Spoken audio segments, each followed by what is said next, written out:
Atenção! Começa agora uma teleaula de História do Ensino Médio. Você vai assistir a teleaula de número 10. Bons estudos!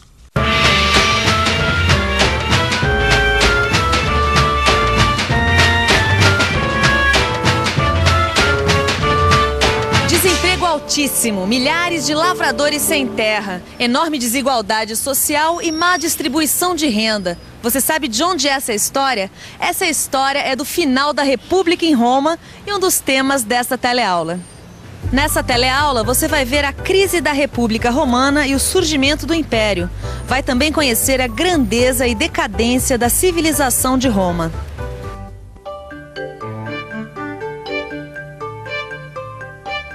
Você já viu quanto devemos ao direito romano e ao seu sistema de leis. Mas no final da República em Roma, no século II a.C., as leis não protegiam os cidadãos igualmente. A aristocracia aproveitava as conquistas militares, mas o povo se via em situação cada vez pior.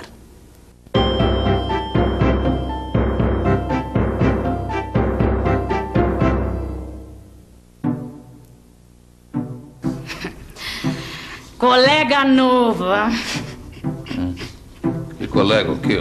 Ué, não tá desempregado que nem a gente? Tá perdido. Tá. Tive as terras pra pagar umas dívidas e agora... Agora virou um colega desse monte de desempregado e mendigo de Roma. É, mas se pelo menos o Partido Popular fizesse alguma coisa pela gente. Mas não. O Partido Senatorial manda em tudo. Os ricos estão cada vez mais ricos. Ai, calma, colega, olha. Calma, olha só.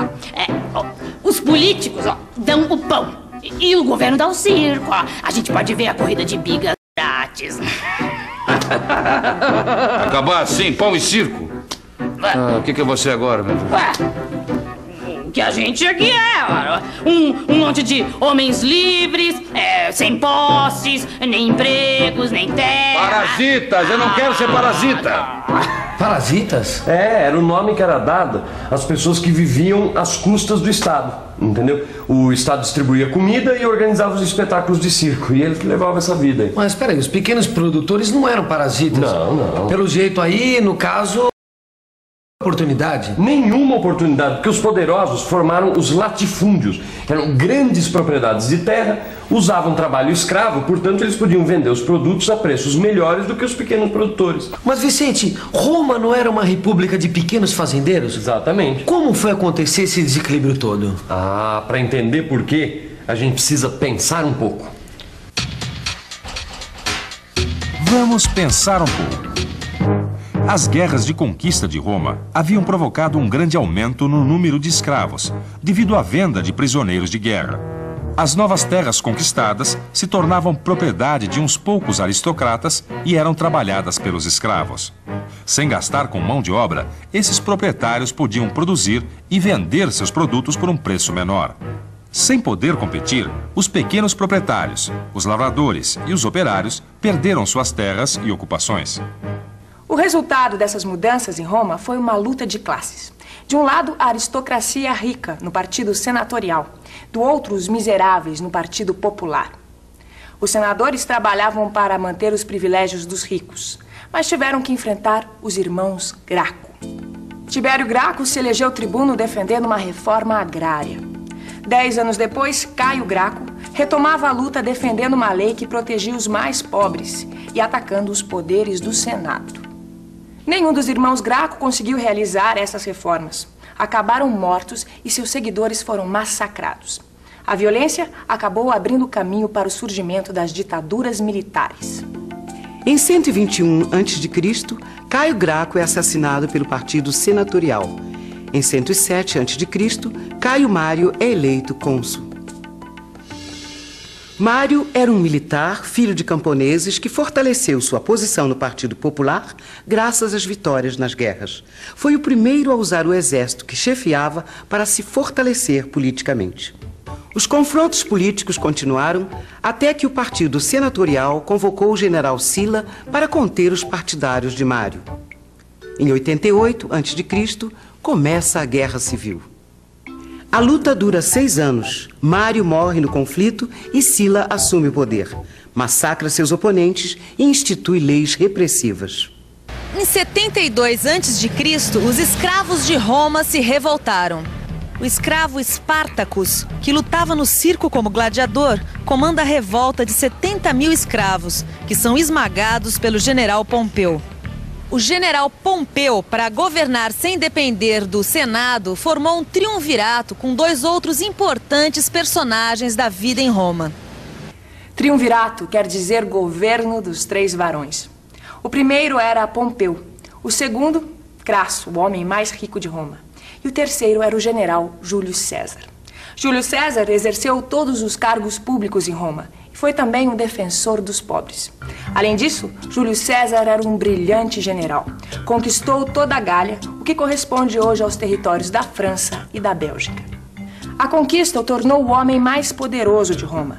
Sentindo-se ameaçado, Pompeu se alia ao partido senatorial e desafia Júlio César. Era a Segunda Guerra Civil. Em 48 a.C., os exércitos de Pompeu e Júlio César têm o confronto final na Tessália. Júlio César vence, persegue Pompeu até o Egito, lá encontra Cleópatra. Cleópatra, a rainha do Egito, torna-se amante de Júlio César. Ao voltar a Roma, ele é ditador perpétuo. Júlio César abre a participação no Senado para representantes das províncias, reparte terras, funda colônias, realiza obras públicas e reorganiza a administração. E institui uma coisa que usamos até hoje. Oi, você sabe de onde veio o nosso calendário de 365 dias e um ano bissexto a cada 4 anos? Veio dos romanos. Se não me engano, do calendário juliano. Nosso calendário é uma herança de Júlio César. Ele o instituiu e por isso é chamado de calendário juliano. Aliás, o mês de julho é uma homenagem a Júlio César, que curiosamente ficou este período no poder, um único ano. A antiga aristocracia conspirou contra Júlio César e em 44 a.C. ele foi assassinado a punhaladas por um grupo chefiado por Cássio e por seu filho adotivo, Brutus. Até tu, Bruto. Dizem que foi isso que Júlio César falou ao ser assassinado. Mas acontece o seguinte, Gil. O seu herdeiro anunciado, que era sobrinho neto dele, chamava-se Otávio. O que ele fez? Ele se juntou com seus antigos assessores, que eram Marco Antônio e o Lépido, e formaram o segundo triunvirato. Mas pelo jeito que a gente viu na história, esse negócio de triunvirato não deu muito certo não. Três governando... Não deu certo mesmo. Para começar, um deles, que foi o Lépido, renunciou à sua parte no poder. E o outro, Marco Antônio, se casou com a Cleópatra, que era a rainha do Egito. Ah, de novo essa tal de Cleópatra? Ela mesma. E que ela não tinha sido amante do Júlio César? Exatamente. Inclusive, ela tinha fama de ser a mulher mais bonita do mundo. Não sei se era ou não, é isso que diz a história. Agora, com certeza, com esse casamento, o que ela estava querendo? Assegurar para o Egito uma posição melhor dentro do Império de Roma. Mas e daí? E daí que Roma viu que essa é uma boa oportunidade para se livrar do Marco Antônio. Então o que Otávio fez? Declarou guerra ao Egito. Otávio venceu a guerra, derrotando a frota egípcia em 31 a.C. Marco Antônio se matou e Cleópatra se deixou picar por uma víbora. O Egito passou a ser uma província romana e Otávio não tinha mais ninguém à sua frente. A vitória de Otávio inaugurou o período mais próspero de Roma. E Otávio foi sagrado imperador, ou o general vitorioso. E ainda recebeu o título de Augusto, ou o consagrado. Em 27 a.C., Otávio obtém o título de Augusto. Começa uma nova fase na história de Roma, em que todo o poder fica nas mãos de um único homem. Começa o Império, que dura 500 anos, período em que Roma atinge o seu apogeu. As conquistas territoriais atingem o máximo. A literatura tem criações geniais de Horácio, Virgílio e Ovídio. Sêneca se destaca na filosofia. Na medicina, Celso escreve um manual de cirurgia que incluía técnicas de extração das amígdalas, operações de catarata e cirurgia plástica. Nas artes, imitavam os gregos. Mas a grande marca romana foi a arquitetura. Olha, Vicente, olha como era a cidade antigamente. Se bem que os cristãos não deviam gostar muito de Roma Imperial, hein? Bom, também do jeito que eles eram perseguidos, não podiam gostar mesmo, né? Sabe o que eu acho estranho, Vicente? É o seguinte, os romanos, eles tinham uma tradição de serem respeitadores das religiões. Por que perseguir justamente os cristãos? Olha, Gil, o cristianismo chegou em Roma mais ou menos uns 30 anos depois da morte de Cristo. Né? E durante algum tempo, os cristãos tinham que usar as catacumbas, ó, que nós estamos vendo aqui, para se encontrarem, porque eles eram perseguidos por alguns imperadores. Os cristãos eram perseguidos porque se recusavam a adorar o imperador, a participar das solenidades e a prestar serviço militar. E eles chegaram a ser jogados às feras no Coliseu como diversão pública, não é isso?